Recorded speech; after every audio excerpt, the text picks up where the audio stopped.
I was tempted to say it was just okay, but it wasn't. I wasn't okay with it. Hello and welcome back to my channel. My name is Nicole, and today I'm going to be sharing with you what I am currently reading. So I have what to me feels like a surprisingly small number of books, but it's really not. Um, and I guess I'll just go ahead and get started. So per usual, I am going to start by putting up on the screen how many pages I have left to read in my 30,000 page challenge. And I'm pretty excited. That number is getting really low. And today I'm hoping to see if I can get it below 1,000. I do not have any DNFs this week, which I'm happy with. So the month of February, in my opinion, is going really well so far.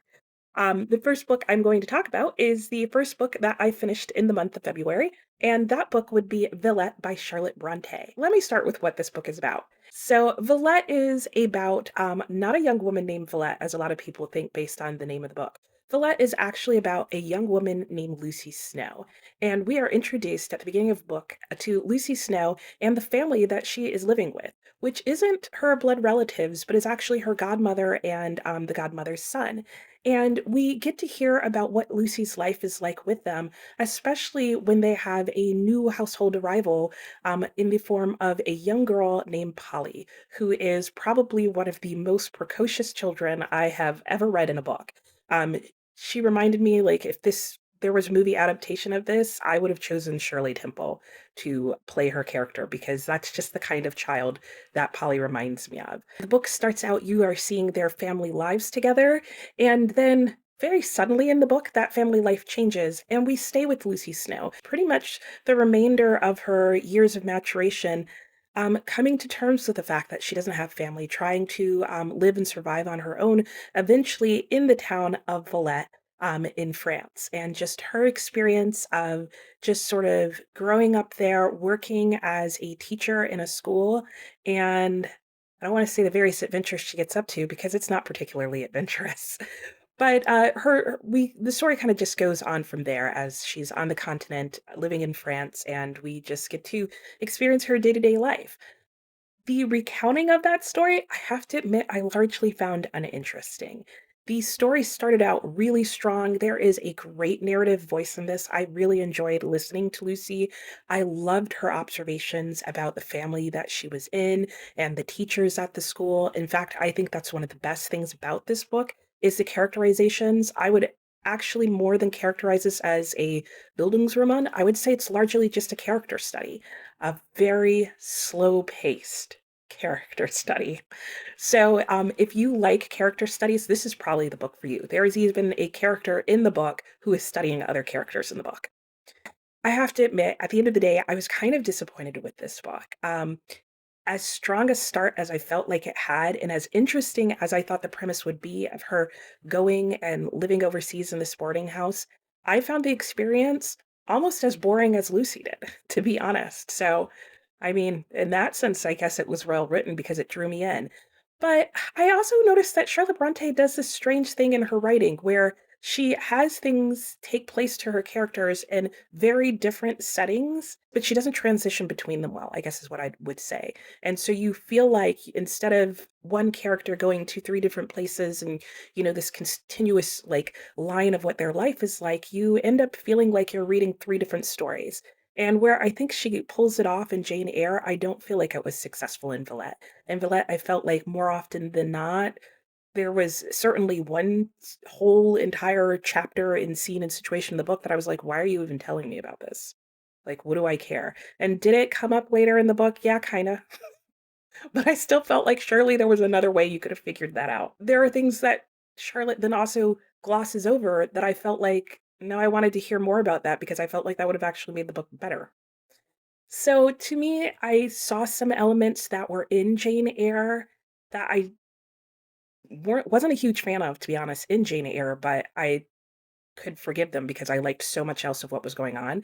Villette did not have that to me. There was not enough else going on, and not just because I need a plot-driven story.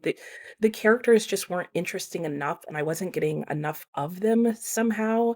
I thought if she was intended to be an unreliable narrator, because there's points where I question, was that really the intent going for? That it just wasn't well done. It was so ridiculous when she kind of finally told me the truth that I was like, "Are you kidding?" Because everything else surrounding that was like, "No, I don't feel like you pulled the wool over my eyes. I feel like you just totally made something up." I don't know how else to explain it without really getting into spoilery stuff. But all that said and done, at the end of the day, Villette ended up only being a two-star read for me. It's not a book that I would tell people don't read this. This whole book is horrible. It's not. The writing was fine, if not a little bit overly dense at times, for what she was attempting. Um, there were good plot moments. The end all of a sudden rushed back and picked up pace and became almost psychotically exciting. And then the very end of the book, if I was doing a full review over this, that would turn into a rant because I did not like how this book ended. So the fact that Lucy's telling of her own story was at times a little unbelievable, that the pacing wasn't that great, and a few other things just led me to saying, like, I had to be honest, I didn't like it. I'm gonna say it. This book should have been shorter, because there were whole chapters and a good 200 pages in the middle of this book that I was like, why? What is like, what are you building up towards? And then when I found out what, I was like, yeah, I didn't need that much of a buildup. So that was it for Villette. Does this make me not wanna read any more of Charlotte Bronte? No. I also have Charlotte. I just combined a whole bunch of things. I also have Shirley, which is by, Charlotte Bronte, and I do plan on still reading that. If you would like to read more of Charlotte Bronte's work and you like a slow-paced character study, then you may personally like this book. Villette is 476 pages long. I did finish one more book, and that book is 3 Men in a Boat by Jerome K. Jerome. And I am so glad that I followed Villette up with this. 3 Men in a Boat, I know is supposed to be really funny and witty and just lighthearted, and it was all that and more. I mean, you want to talk about a study in what like humans are like? This book is the one that I would read. This is a character study. This is a life study. What is the book about? 3 Men in a Boat is pretty much what it sounds like. It's 3 friends who decide that, they're not feeling well and that what they should do is maybe go for a boat ride. So they decide that they're going to get a boat and that the 3 of them are going to row on the Thames upstream for the next, like, I think it's supposed to be a 2.5-week journey, something like that. And that they decide that that's something that will get them back to feeling good and normal and that kind of thing. So we again have a first person narrator here, and I'm only just now realizing how similar in concept these 2 books are and how very, very different the outcome is. Anyway, let me finish this and then we'll talk about that. But basically, your narrator, who's just referred to as Jay, um, tells a story about just, what happens as they go along and on this journey from, one lock to the next and whatever.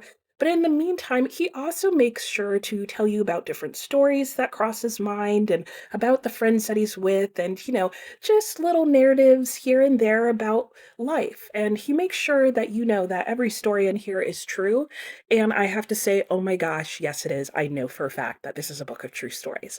And this is why. Because every single narrative he tells you is about the truth of what people are like. It doesn't matter who he's mentioning. It could be his father, his uncle, his dog.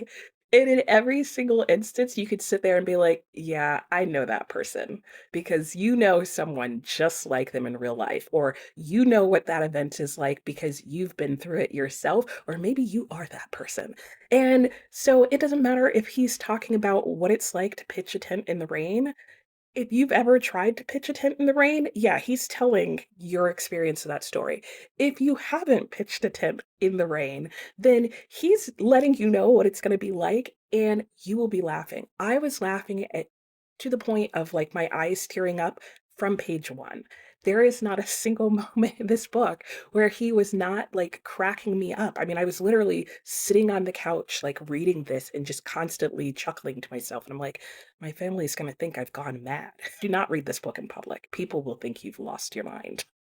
But if you want a good book that's just gonna make you laugh at just how silly we can be and just how, funny life is. This is just a great read. It's a very short book. I have a bind up that's of the duology of the two books, Three Men in a Boat and Three Men on the Bummel. I just read the first one, which is 160 pages. I do want to say really quickly, it's interesting that I read two books that had first person narrators, and I would say they're both somewhat unreliable.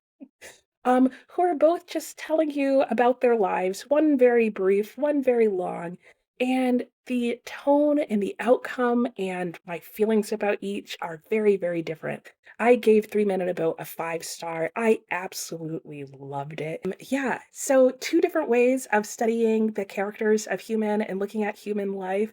I don't know. You decide which one you think is more up your alley. So I am currently reading Black Hawk Down by Mark Bowden. I think I mentioned in my last wrap up that I had started this and that there was some super high anxiety for me in reading this book.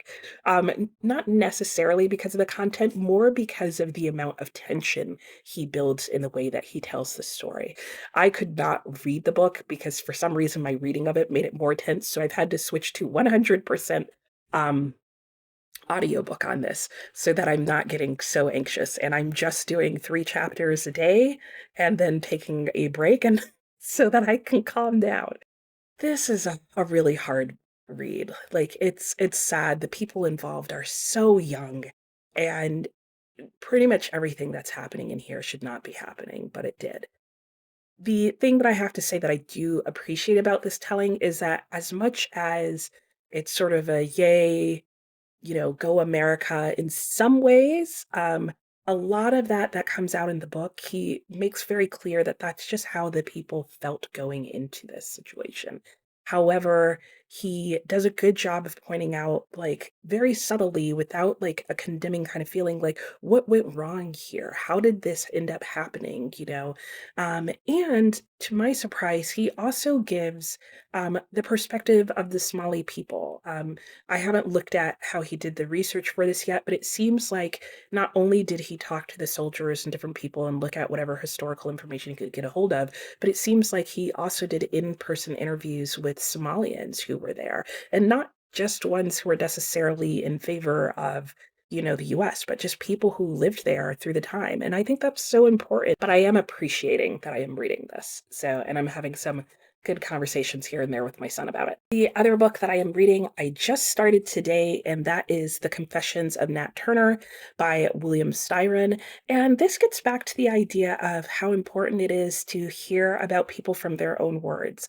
So, Nat Turner was a real person. And this book itself is about the basically only large scale slave rebellion that happened in the US while slavery was still legal. And that rebellion was led by Nat Turner, who is an educated man and a preacher. And this book is basically supposed to be told from his perspective and talk about the confession that he then made to his jailer, or while he was in jail, for the rebellion or insurrection, as they called it at the time. William Styron, I have found out, used a historical document that is actually Nat Turner's confession, and he made this fictional novel, which is sort of a filling in the blanks about Nat Turner. I have not looked up all the information as to how William researched or didn't research to make up this book. It was written in the 1960s, and I feel like people were significantly less cognizant of how people's own biases or lack of experience of somebody else's life could come into play. So, what I have decided to do is that in addition to reading this book, I am actually going to also read the original source material, which is Nat Turner's actual confession, which is a public document you can find online for free. And the whole thing is 26 pages with endnotes and everything, and I will try and link it in the description in case you want to read that. So I am actually going to pause. Like I said, I just started it today. I'm maybe 10 pages in, and I'm going to go and read Nat Turner's actual confession first and annotate that. And then I have decided that I really want to annotate this book, and I am going to read about 20 pages a day over the course of the rest of this month. and see if I can kind of compare the two, because I'm very curious to know, like, what did Nat Turner say? William Styron did say that he includes throughout the book things that Nat Turner said, but I'm really interested to see, like, how did he fill in those gaps, and like where did he fill those gaps in from? Because there, in the brief introduction he has in this book, it seems like he filled in the gaps from his own imagination. And so I'll be interested to see. There's also an afterword that William Styron writes that's at the end of this book, and I will be very interested in both of those, and I'll probably see if I can find an interview. Basically, this whole book has turned into a huge project. So I want to know, because I think at the end of the day, what I really want to know is, if you want to read about the Confessions of Nat Turner, is this book worth reading? Or is this just going to be a, I read this book so you don't have to? And should you just be reading Nat Turner's account? I really want to explore the idea with this book of, like, how good a job did William really do in fleshing out and telling Nat Turner's confession and story and life.